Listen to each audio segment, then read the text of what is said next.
Okay, hey there, folks. Well, as the world outside our doors continues to go just a little bit bonkers, I figured I'd keep bringing book tour to you. So, welcome to Russ's Rockin' Rollercoaster, intriguing interviews with creative minds. Well, whether you're new to this show or if you're a returning fan, you know I like to mix things up and talk to all sorts of folks. Well, tonight is extra special to me as we sit down and chat with one of my favorite people ever and a hell of a writer, including as one of the top Sherlock Holmes authors working today, Christopher D Abbott. Chris is a writer of crime, fantasy, science fiction, and horror, and is a prolific author of his Sherlock Holmes tales published in the Watson Chronicles. And of course, Chris is the newest member and fellow inmate of mine with the author collective Crazy Eight Press. Welcome back, Chris. Thank you, Russ. Thank you. It's lovely to be here. A All right. pleasure. Thank you. All What an invitation. What an introduction. Lovely. right. Thank you. Call it the way I see it. All right. All right. And make sure the check clears. Okay. All good. Yeah. Just kidding. All right, a heads up to the folks at home. Feel free to send me any notes or questions you have for Chris in the chat box during the show, and we'll get to a few at the end. Okay, Chris. So as we always do, we're going to start at the beginning. Where were you born? Where'd you grow up? I was born in Farnborough, in the United Kingdom, and I grew up in Dartford, Kent, and spent really most of my young life, really right up until my mid-20s in that town. So where? So just for, I mean, I've spent some time in the UK, but where is Dartford? Dartford. Dart Dartford is about 20 miles from London, actually on the ring outside of London, the outer London, the M25. It sits as a junction between one county and another, so it's quite an important part. The Dartford Bridge is probably, or the Queen Elizabeth II Bridge. That's where we cross from Kent into Essex. So if we're looking at, consider, London as an oval or a circle. So are you northwest, southeast? Where are you in relation to London proper? South east. So you're southeast of London. Oh, okay, Yes. okay. So and how old were you when you moved? Because you said you were born in Farm. You guys have all these weird names. I know. The names don't matter. I was very young when we moved to Dartford, and I lived there until my mid-20s, and then I think I moved from No, no, Dartford no, no, into. no, you skip it way ahead. Way ahead. Slow Okay, down, slow. We're sorry. gonna get. I promise we're gonna get to all that one thing Go at for a it. time. Okay, so you spent essentially, your formative years in Dartford, outside, so 20 miles or so outside of London. So what was the lineup there? Brothers, sisters, like what was the situation at home? Just a sister and mum and dad. That was it. Just the four of us. And your sister she's older than you, correct? No, she's younger. Oh, A younger. Oh, year, a you're year both and 7 months younger. the oldest of two. Okay, okay. So what was that? All right, let me stop for a second because there's a lot I want to get into. So at the time, what did your folks do? Were they, My professionally? My parents worked full time. My father worked for Glaxo Wellcome. He was at one point he worked in veterinary vaccine, but then moved into the computer world. And my mum, she worked as a nurse, auxiliary nurse, and then I think she was a hematologist at one point. So she did a lot of work at that time in my earlier years in the hospitals. She was full time doing Oh, that. okay. So that's interesting. So you're at least for a while, both of your parents were kind of in the healthcare, broadly speaking, right? Your dad kind Yeah, of on the pharma right, side, and your mom as a really as a clinician. Uh, right. was that did they, bring it home in the sense that like did they talk about, you know, so your dad was working on vaccine, some veterinary medicine, your mom, and then hematology is blood work, and your mom is a nurse. Did they talk about like what it's like to treat people, to deal with patients, or was it just they went to work, they did their thing, and when they came home, it was just all right, got to get dinner and do the dishes and do the laundry and all that kind of stuff? I think for my mum, I mean, she would talk about little bits and pieces, but yeah, I think mostly she would come home and then start her second job, which would Yeah. be to. But my dad, I used to go to work with him at weekends. He would go have to work the odd Saturday or Sunday, so I would go in with him. So I got to see a lot of his work as a little kid. So Oh, yeah, he used to take me a lot, and it was really fun because it was all an adventure. big silver bats, and I mean, I had no idea what any Oh, of this oh, stuff was. so you were like really in like the lab space.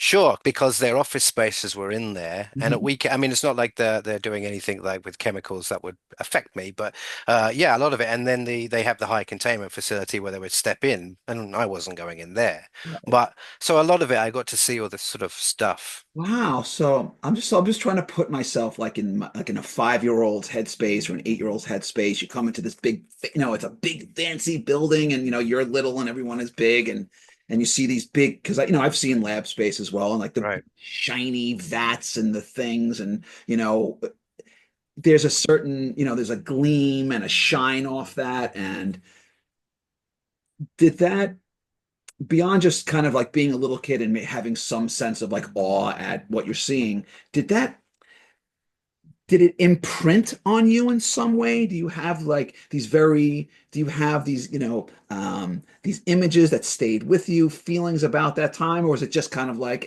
just some distant memory that I have?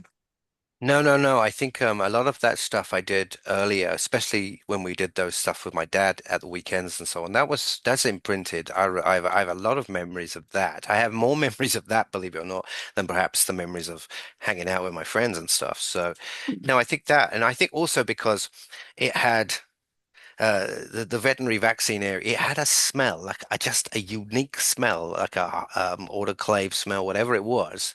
And so my dad would come home smelling of that, and Oh, nice. it's very evocative. I think smell is very evocative. Mm. And but like I say, with my mum, later on, she did a little bit different stuff, but yeah, she was always busy. I just remember always being never stopping. So hold on, go back to that. You said something interesting to me. So that the time that you spent with your dad, at least in those for some amount of years or whatever it was, resonated with you long term in a way that you have more, let's say, distinct memories than even you did with your friends. Tell me a Yeah, little bit more about that. Like, what did it mean to what? Let me. It's a two-part question. What did it mean to you then, and what does right. it mean to you now? Oh, very good question. I think back then, I think it was more, and because um, I had a very, very big imagination as a kid, as you can appreciate. And I mean, I've used that as I moved on. But so seeing a lot of this stuff, I think as a child, I was constructing all the time, these little fantasy worlds and stuff. Because my dad would leave me alone with a pen and paper while he had to go and do his work. And I would sit there drawing pictures of everything I was looking at because it was all in awe. But how it makes me feel now when I think back is, my dad passed in 2018. And so it makes me very happy because I get to imagine or remember those things. And actually, because I have such a vivid memory of them, it's almost like I'm reliving some really good childhood experiences as an adult, which is, Wow. never a sad thing to do. So were you, all right, so I got lots of questions kind of similarly themed. So I know it can be, I would say, either meaningful or an impactful experience to share that kind of bonding with either one or both your parents, because obviously at that age, we look up to our parents. Mm, That those memories kind of aside, were you close with your dad? Or was that kind of like something that, or was that sort of, but that was a special time for you? Like, what was that like? I think, I think. I think I was always pretty close to both my parents. Hmm. I think with my dad, we went through our periods as you do. Right. And but I think I always, actually for me, it was when I went to college, my relationship with my dad entirely changed. But up until then, yeah, I mean, I had my ups and downs with my dad, but generally speaking, no, I mean, I have very fond memories of him and my mom too. So yeah, very, very close, I think. What about you and your sister? How did you guys get along? My sister and I are pretty close. I mean, I say we're pretty close. We don't always speak all the time. Time will move between us, but when we catch up, it's as if, hardly any time has passed. Tracy and I have always been different though. My sister is a much more, I guess, in a way, a little bit more like my dad. So a little bit more um the leader, in the sense you can take control of a situation and do very well with that, whereas I'm more inclined to be led. You know, I can lead. I've done leadership roles, but I'm more inclined to say someone says this is the way it's going to be, and I'll go yes, great. I'll just follow that. Let someone else make the big choices. Whereas my sister is the choice maker, There so we go. yeah, Okay. that's the So it difference. works, right? All right. So in that sense, she was the alpha and you were the beta. Yeah, definitely, absolutely. Okay. So let me ask you, what's your family heritage? Like, where does your where, if you go back a couple of generation or two, where did your parent how long were you guys in England? Were you guys UK people for hundreds of years, or did you come from somewhere else? Or So I guess we actually do have an answer for you for this question because my father's side of the family uh, did actually go back right the way through, and I think the Abbott line goes right the way back to the 15th century, like 14 something. wow. And there is a family Bible, and in that there's a huge amount of names that go back hundreds of years. But I think my cousin Simon, I believe he with my dad and some other people's help, I believe, did a full genealogy of us. But yes, I think we go back to about the 15th century. Wow. Okay. So you've got some real roots over there. Yeah. Yeah, and when I did my clearance for Royal Air Force years later, I found out that we have a little Irish in our genealogy, if you like, but not much. It's Whoa, pretty much all. time out for a second. Royal Air Force? I was a volunteer reserve in the Royal Air Force for a I little didn't know while. that. Hmm. We're really as what? Well, I joined the Air Training Corps as a cadet and then went through the ranks, and then I became a volunteer reserve within the Royal Air Force as an instructor in the Air Training Course. So, not a full member of the Royal Air Force, but funded and in uniform and trained and so on. And I did Really? that from like 1989 to 2004. Yeah, real. What, Yeah. dude? That's kind of a big thing I never heard. Yeah, it's weird. I don't know why I've never really like because I still have a lot of friends who are still in, who are still very doing very well, and they've been there. But I joined like when I was 16, and I But what were you? So what were you trained in that you could train someone else? Like, what were you training people in? Doing so what? I was what they call a warrant officer, and my job was drill and discipline, really. I used to run the That says the guy who doesn't want to make I this. know, right. But I did. I didn't like flying either, and I joined the Air Force. It was weird, but it was better than being Wait, on a I boat. don't like to be. I don't like to be in charge. I don't like to fly. I know Air I Force. joined the Air Force. Well, yeah, but I was more frightened of boats, so I didn't want Okay. to. The Air Force seemed a better choice. So just, but why volunteer at all? Well, I think I was leaving school at the time. I was 16, so I was finishing high school and I was moving to college. And a couple of friends of mine who were in the same class who were moving with me said, "Oh, we're in this air training corps. You should come along one night." And I did, and that was it. Wow. Okay. So talk to me about that. Like, what kind of do you have? Like, what kind of memories do you have? I mean, you that's a long time. That was 15 years you did that.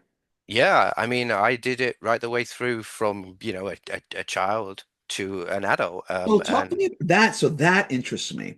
So talk to me about what it was like. You kind of you sign up to volunteer when you're 16, but you mm, kind of wrap up when you're in your 30s.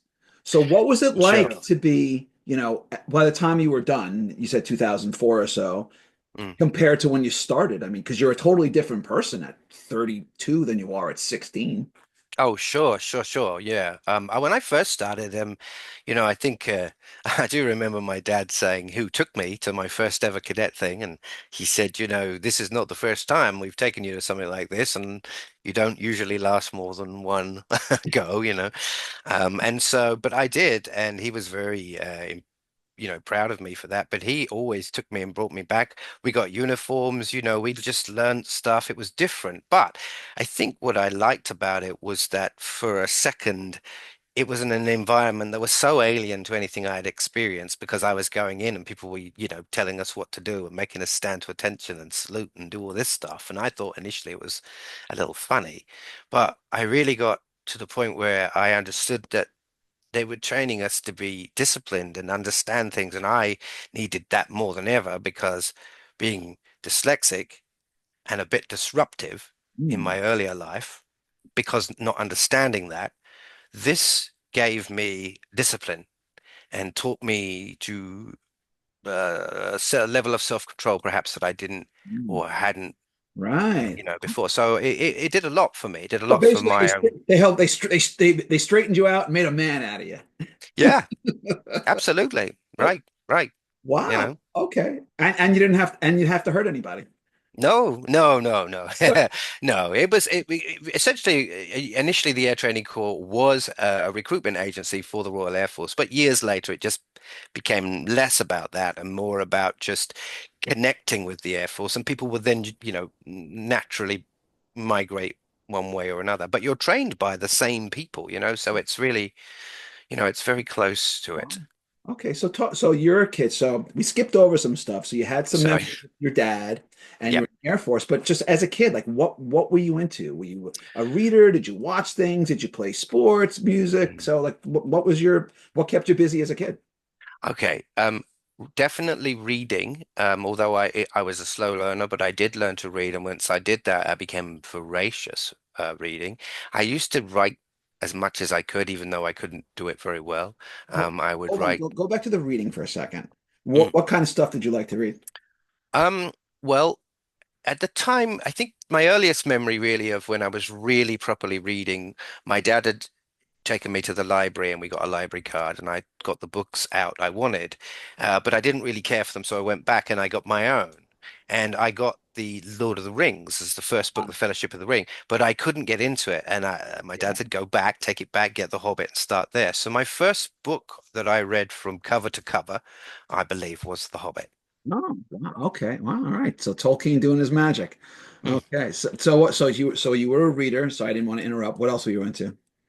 Um, well, reading, and then just basically creating in some form. Like, so, I would build Lego. I mean, I would just have hours and hours in my own head. You know what I mean? I was very constructive in the sense that I created these worlds and things. I had Star Wars figures. I would create all sorts of scenarios. And then, when video cameras became a thing and we got our first big video camera, I would create, um, you know, settings where I'd film it, and then we would go out and try and film in a similar place and try and put the two things together, So you were making mini movies. Yeah, I did that as a Cool. kid, little VHS movies with the special effects button on off. Yeah. So so look, so I know obviously that you play guitar and you play quite well. What got you into playing guitar and when was that? Was it just you did it on your own? Did someone introduce you to it? Like how did that happen? Well, my whole family, my whole mum's side of the family is music related. They're all guitarists. My dad was a Oh, guitarist. My oh wow. Uncle Barry was a guitarist. Clive was a guitarist. They're all folk guitarists and so on. So I was kind I of see. exposed to that earlier on. But, it's like anything. One day, your dad says, "You want to learn how to play guitar?" No, but then later on, I'm like, yeah, I kind of do. So what happened was I used to work on a market stall on a Thursday morning and Thursday evening. I would go there at 4 o'clock. I'd leave the house at 4 o'clock in the morning. I'd be there at 5. I would help set up the stall. I'd go to school. I'd finish at 3, and then I'd come back to the store and I'd work with him for an hour and help break it down. He lent me my first ever guitar. It was like a little Epiphone Les Paul and a tiny little amp. And my dad said to me, "You cannot turn that amp on until you learn how to tune it." And then bought me a set of little pitch pipes, Right. and that was my first thing. So I think the age of 16, that was when I first had a guitar. And then at 18, my dad bought me my first acoustic guitar. But he told me something that was very interesting. It stayed with me my whole life, and that is if you want another instrument, then feel free to use this to trade in. And that's what I've always done ever since. Oh, okay. Wow. Okay, and I found it interesting because I know we've had this conversation before. For those who don't know, I was talking to Chris one day and I'm like, well, look, he plays guitar. He's from England. I'm like, oh, well, like, what's your favorite Beatles song? He's like, I don't like the Beatles. Yeah, I'm not a huge fan. I mean, some Beatles songs, of course. I don't want to upset anyone. No, and we do play a few Ready when to we kick go you off out. this interview right now. But I'm not. I missed that. I was born in the 70s, and by the time I was listening to music, it was the mid 80s, and Pop you music. know, not mid early 80s, but McCartney was his own thing then, and Yeah. but I always liked George Harrison. Always thought George Huh. Harrison was great. Good, good songwriter. Yeah. Mm, Very good. Very good. Yes. Okay. So, all right. So we talked about that a little bit, and at some point you migrated across the pond. yes. How? Why? Like, what was the motivation? 2010. Well, I mean, I met someone. I moved here on a visa, and we got married, and it didn't work out the way we would like. Sometimes these things don't. But I stayed.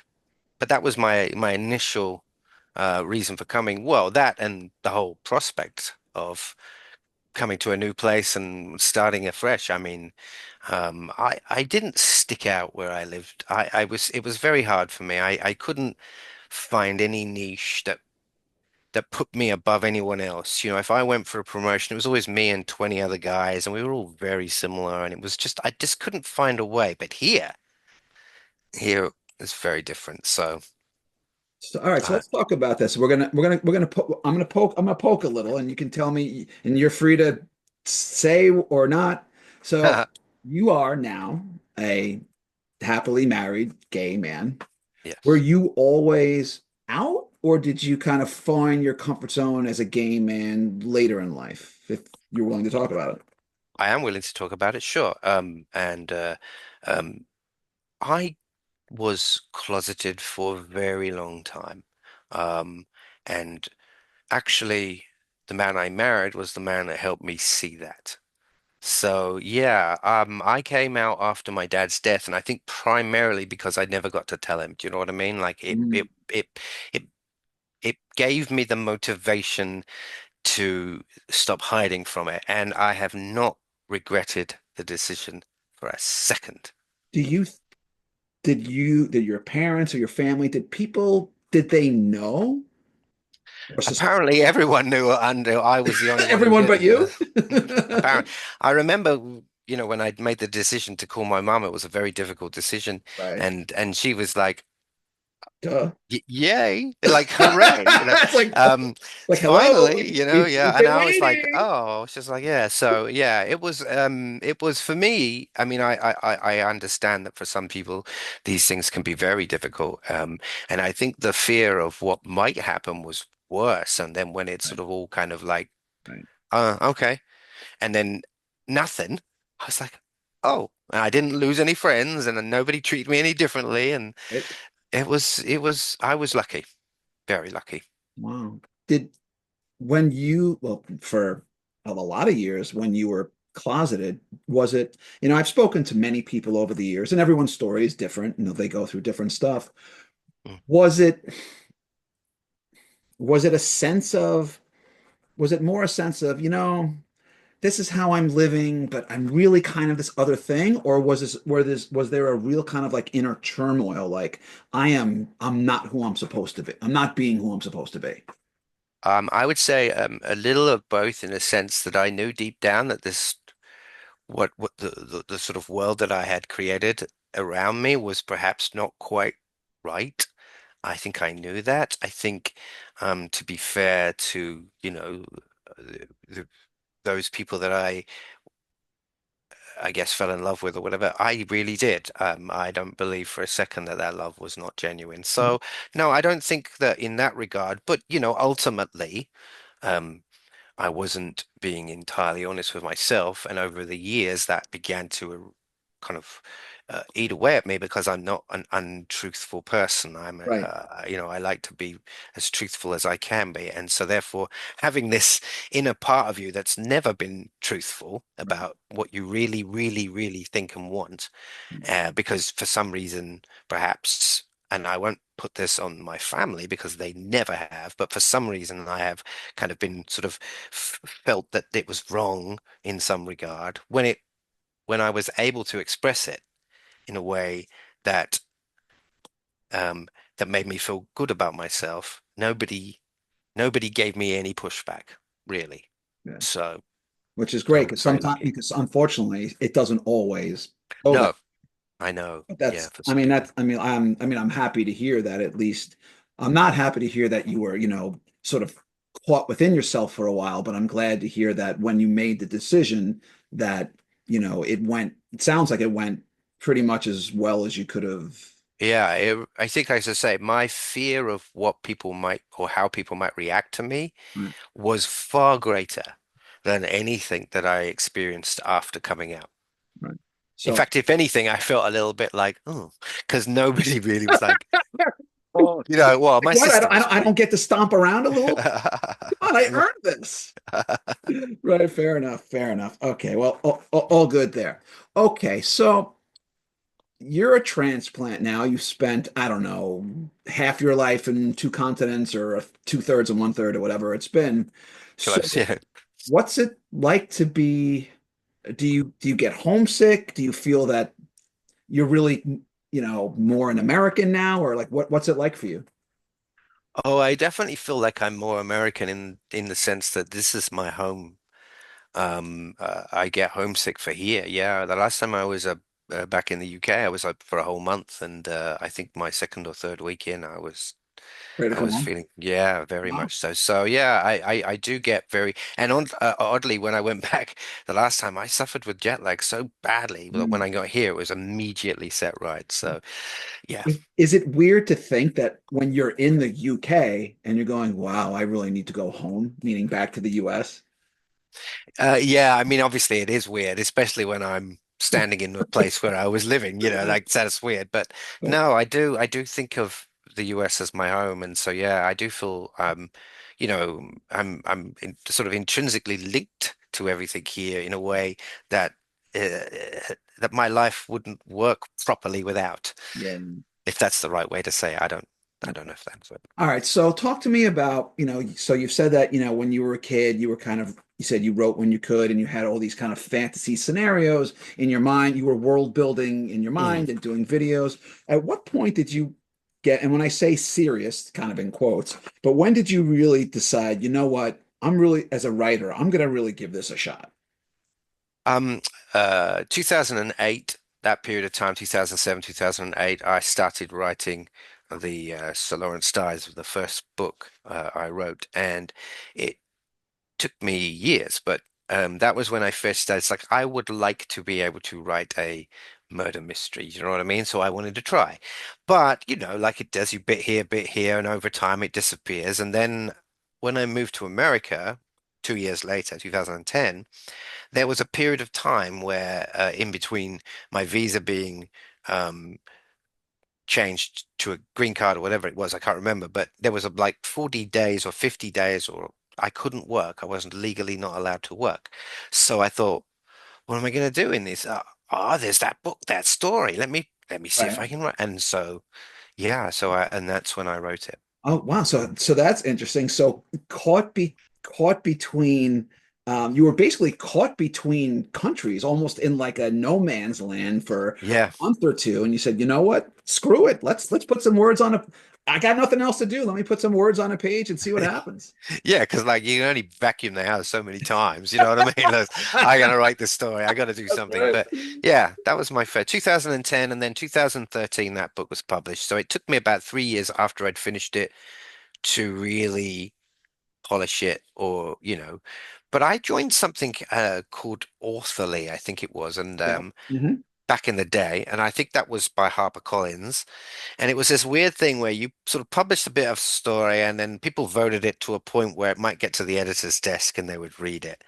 And I got to the editor's desk on one of these, and the editor's feedback is always the same. They're not interested in anything you want to write, but they might be interested in something else. And I got a very nice piece of feedback saying, "Don't give up with this." You know what I mean? Like, keep going. There's something here. So, yeah, it was very helpful. That was the first kind of genuinely uh, helpful piece of feedback that I'd got, other than it's not for us. Right. So you've written some science fiction, you've written some horror, but you've specialized in Sherlock Holmes for the last several years. So Mm. he's such an iconic character. how did you come to Sherlock Holmes as an author? Um, actually, through the TV series with Jeremy Brett and David Burke and Edward Hardwicke, that's how I came to Holmes. Believe it or not, I didn't actually come to the books first. I came to the TV show first, and then went to the books after. Oh, okay. So for you, well, so but that's as you kind of ingesting it. So how did you Right. come to Sherlock Holmes as you being the author? When Well, you have to make a decision to say at some point I'm going to write a Sherlock Holmes story. How did that come to be? so yeah, so in 1999, I did write a Sherlock Holmes story, and I wanted to write in fact, it was called Holographic Gaslight. And it was a two-part story set now, where one story is being told, and then there was another story set then. And what I did was I stripped out the then and got rid of the other bit because it wasn't great, and then kept the Sherlock Holmes story. But you couldn't publish Sherlock Holmes back then. It was like, you had to pay or licensing Right. or blah, blah, blah. So I had to wait. And then years later, when I was told, it's now in the public domain, you can publish it, I thought, oh. And that's when so I'd actually written my first Sherlock Holmes story in 1999 Wow. called A Scandalous Affair. So Sherlock Holmes obviously he's arguably one of the single most iconic fictional characters globally in history. Mm, mm. Was it just an issue of just as an example, like if I could, if I was given permission to write anything, I would write Batman because Right, I love Batman. But there's been 80 bazillion Batman stories, right? And you think, right, I'm going to come up with something new that someone has never. There's been 40 gazillion Batman stories. How could they possibly come up with something new? But inevitably, somebody does. right. So when you were doing Sherlock Holmes, was it just a matter of, was it, you know what? There's stuff that Sherlock Holmes has never done, or was it just a matter of, hey, I want to play too? A little bit of a way I want to play too. One of the things I did was I basically stopped reading other people's work for a while. Like I Mm, just said, that's it. I'm not going to read any, so therefore I can't really be accidentally influenced or that's right. whatever. Yep. No, and I decided to do it. It was an absolute test. I'm going to publish this book and see what happens and see if people want it or like it or whether I can even do it. And the second one I published called The Curse of Pharaoh, which I published 3 months later, I'd also written in 1999, except I never finished it. Oh, But thanks to my younger self, I'd actually written a full outline with an ending, so I just quickly oh, there finished it, we go. right? And did that. So the first Sherlock Holmes story I wrote that was entirely new from scratch, at that point, was Langsdale House Mystery, because other than that, I'd written them 20 years ago. Wow. So having read a bunch of your Sherlock Holmes stuff, I mean, I don't consider myself to be a Sherlock Holmes expert, but I certainly know the character well enough. To my mind, anyway, you capture the setting and the style so beautifully. I mean, it's just, I feel like I'm just right there in the middle of every motion, every action, every breath. I can smell the cigarette, smoke in the air. I feel very immersed in that world. What is it for you about Sherlock Holmes that like I like Sherlock Holmes, but I'm not, let's say, I'm not a diehard Sherlock Holmes guy for no particular reason. What is Right. it about Sherlock Holmes that appeals to you so intensely that you basically live a lot of your life in that world? Oh yeah.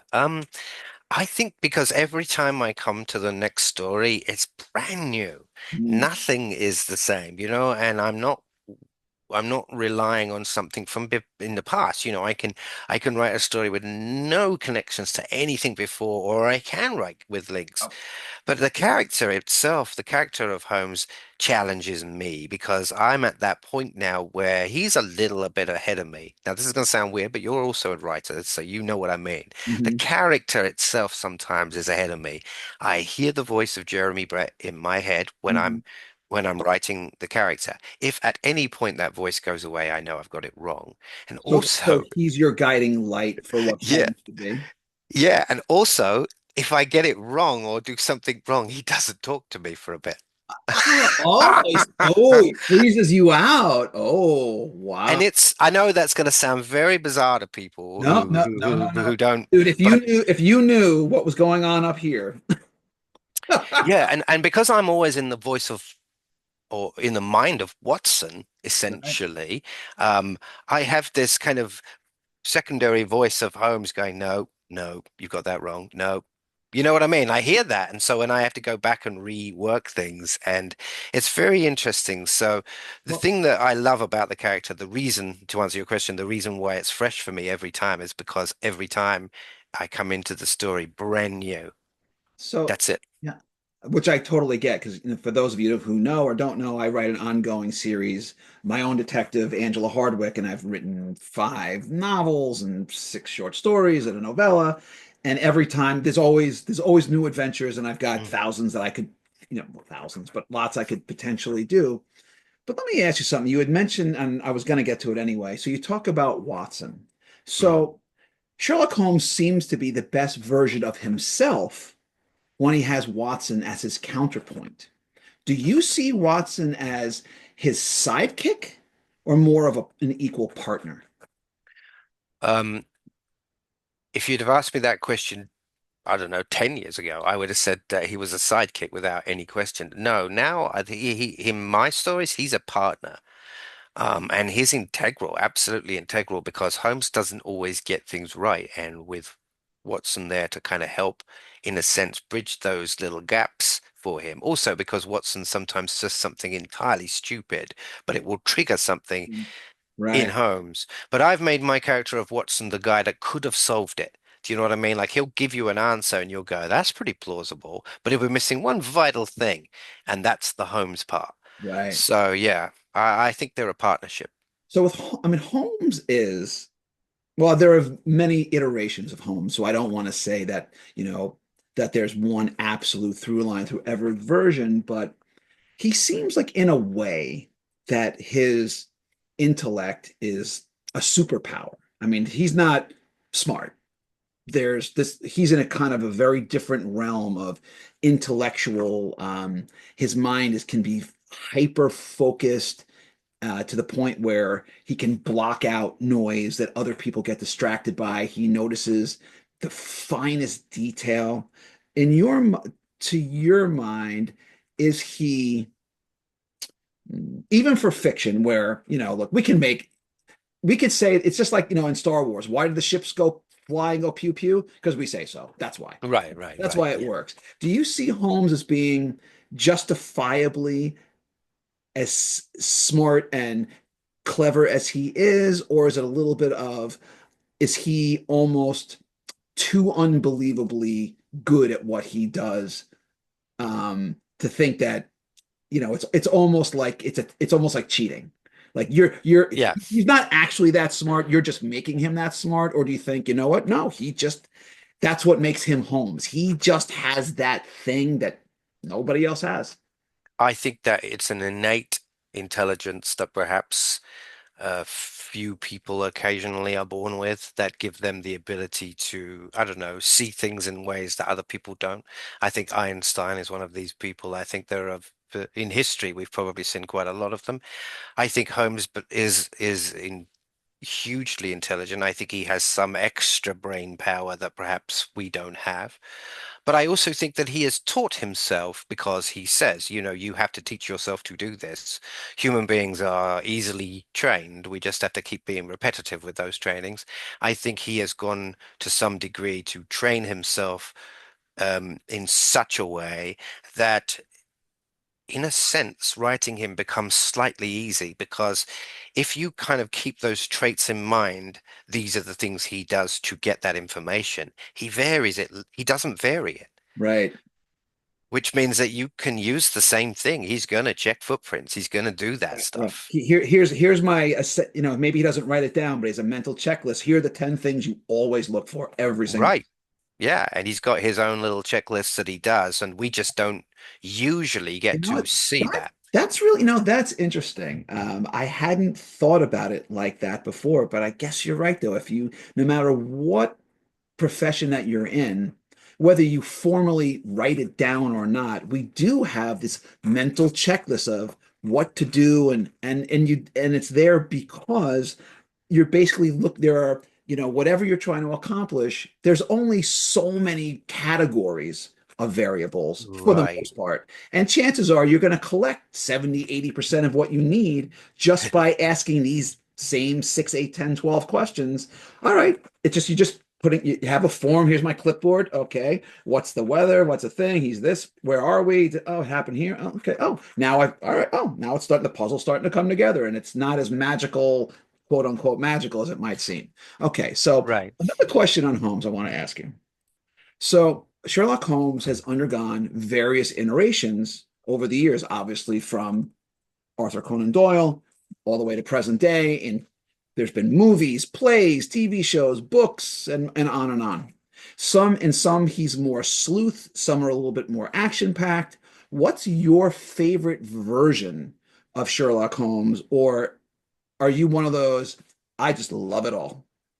I'm a pretty, I've been pretty blunt from day one that Jeremy Brett is my vision of what Sherlock Holmes would be. Not the Jeremy Brett of later years, but certainly the first season, the second series, whatever you call it.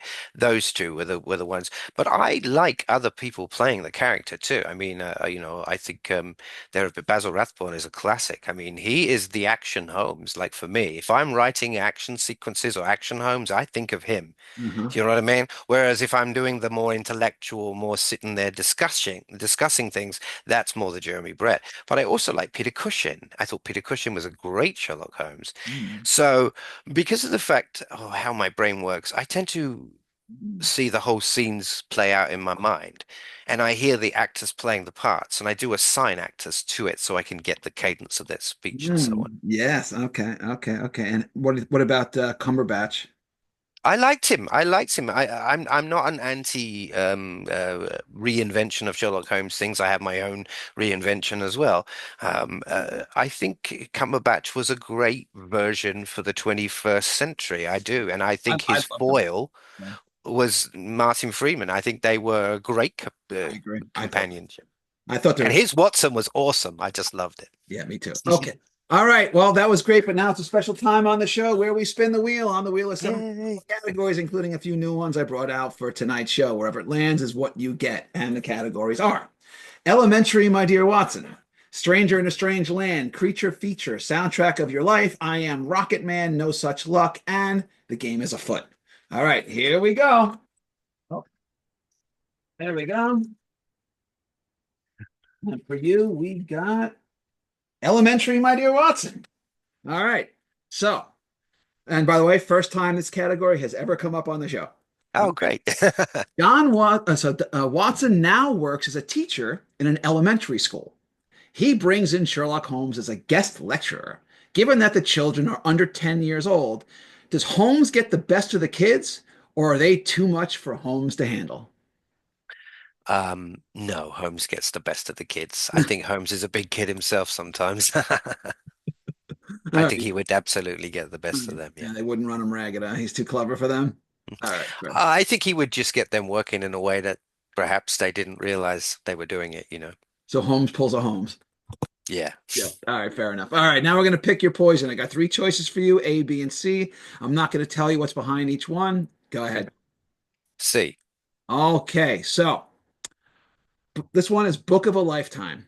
This one has a bit of a long wind up, so stick with me. And I like this one. All right. Because it challenges. It's a lot of authors the writers that I asked, they tell them not always convinced they give me the real answer, but I'm going to give you your shot. All right. So Okay.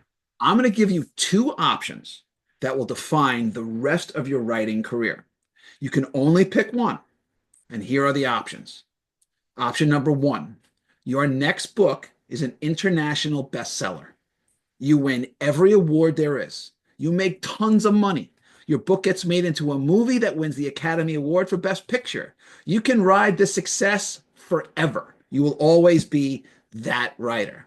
However, however, every book you write after that, and I'm talking every single one, is an absolute dumpster fire. Critically trashed, commercial zero. You are called a washed up hack who can no longer even string together two cohesive sentences.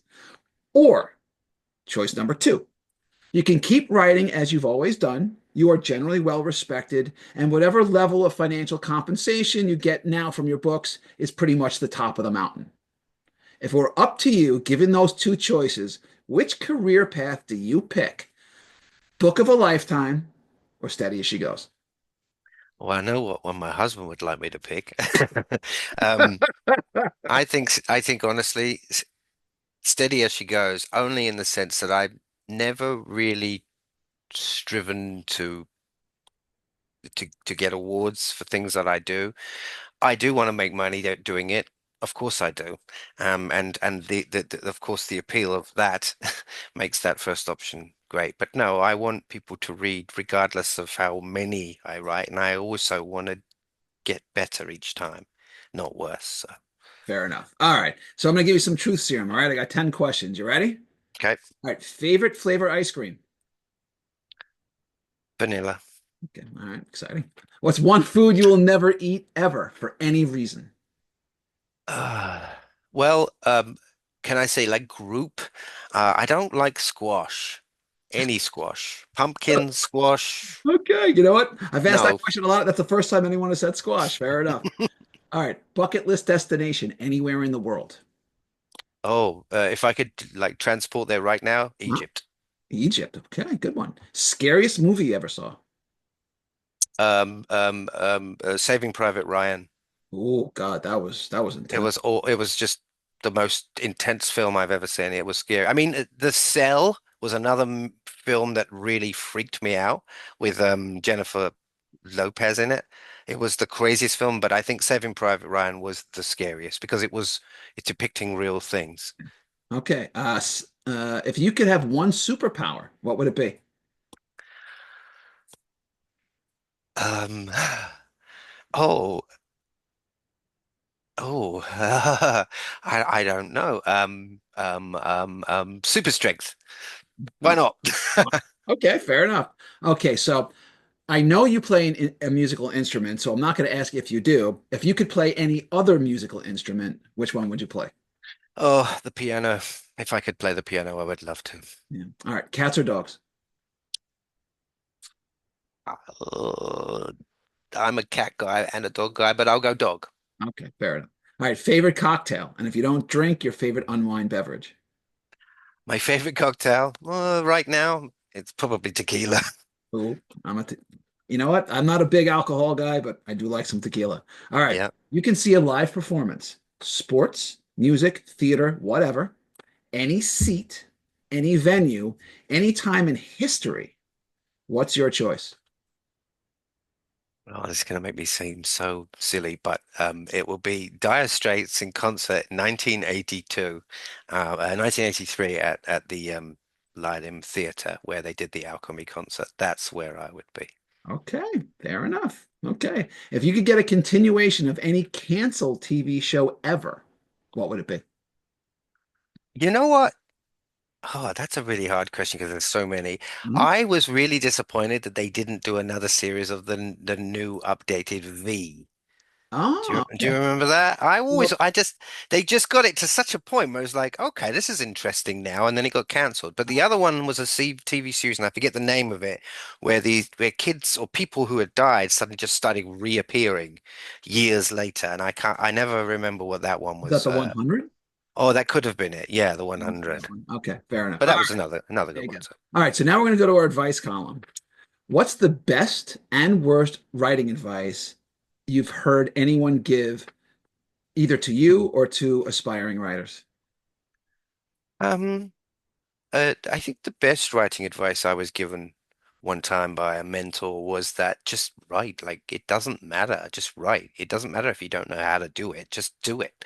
You know what I mean? Like it doesn't matter about grammar and spelling, all that stuff can be fixed later. And I thought that was a good piece of advice because when you can't do any of those things and people tell you you're stupid, you stop.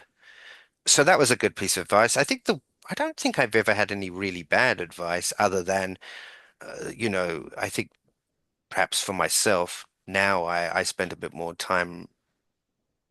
I leave it alone for a bit and then come back to it later. Whereas before I was like, it's done, move on. I think I'm a little bit less. I spend more time with it now. You know what I mean? I craft it more, perhaps Okay. that's the right word. Okay. All right. Fair enough. Fair enough. Fair enough. All right. So we're going to take some questions for the audience if we have any. I don't see any in the chat box. There was one thing on my list I think I skipped over that I did want to ask you, and I forgot what it was. Hang on. I'm just doing a little scrolling here. Where are we? I think it was something. No, maybe we got them all. Okay. All right. Good. All right. Well, fair enough. All right. So here's what we're going to do. What? Oh, something's coming in. Okay, Chris, so who does your book covers? Have you found that using the same basic design for each book has helped its visibility? So initially, the question is, who does my book? Or I do, Chris. I make them myself. I use the for the Sherlock Holmes covers. I mean, they're used making the Amazon Creator software. It's a very very basic piece of kit. But originally, I did it because really I just couldn't afford to buy covers, so I thought, oh, I'll just make my own. And over a period of time, I was going to change them, but this sort of broken glass background became quite yeah, it became quite synonymous with my work to the point where I was advised by people not to change it. So I think it does help my visibility, absolutely. If one of mine, because they all look very similar, it's just the writing that's different. So Fair enough. yeah, Okay. All right. thank you. Good enough. All right. So we're coming to the end of our hour. So I'm going to share my screen for some goodies and then we're going to call it a night. So bear with me for a minute. And then, okay, Chris. So what are we looking at? Talk to me. What do we got here? The Lost Heirloom is a story that essentially starts in the middle of a scavenger hunt that Sherlock Holmes is asked to go on. And I just wanted to incorporate the idea of a scavenger hunt and riddles and little pieces of puzzles that all come together to create this sort of final package solution. So yeah, this is a scavenger hunt, but the only thing is there is a blackmailer, very clever blackmailer, who is also on the same scavenger hunt. So it's a bit Oh, of a tie between the two. So okay. that's what that story is about. And it's set, I'm doing this year, all the books this year are set in Edwardian London. So they're all set in 1903 after Queen Victoria's death. So these are Sherlock Holmes where they've been together sort of almost 20 years, you know. Okay. Okay. So, and is this book out now or is it coming out? This book is out. It just came out a month ago. Yeah, this one's available to buy paperback, hardback, and ebook on Amazon or anywhere really. I think you can just go into any store and ask that they can order them as well. Great, great, great. And in total, how many Sherlock Holmes books are in your series to date? Um, uh, 24. That that meant wow, I didn't realize it I was. know. Woo! Yeah, Well, soon to be 25. and I'm assuming that there's no intention of slowing down. Um, no, but I think I've got some different projects coming up. I've got something, some announcements to make later Mhm. with some different people. So the projects might just vary slightly. Plus, being new to Crazy Eight, I obviously want to contribute towards Crazy Eight. So I might change my schedule a little bit. But no, I try and release four of these every year. Wow. All right. Well, if you're a Sherlock Holmes fan, and I'm assuming if you're watching, you are, I can tell you, I've read a bunch of them. If you like Sherlock Holmes, just stop everything you're doing, go find Chris Abbott and pick up any of his books. They're great. If it's really going to scratch an itch that I'm sure that you all have. Okay, well, as for me, so we're going to keep up the theme of private eyes, and there's more connective tissue here than most of you probably realize at the moment. But so Crackle and Fire is the first in my ongoing series featuring hard-boiled Private Eye Angela Hardwick, who in my mind is part Blade Runner, part sorry, I had a little frog in the throat.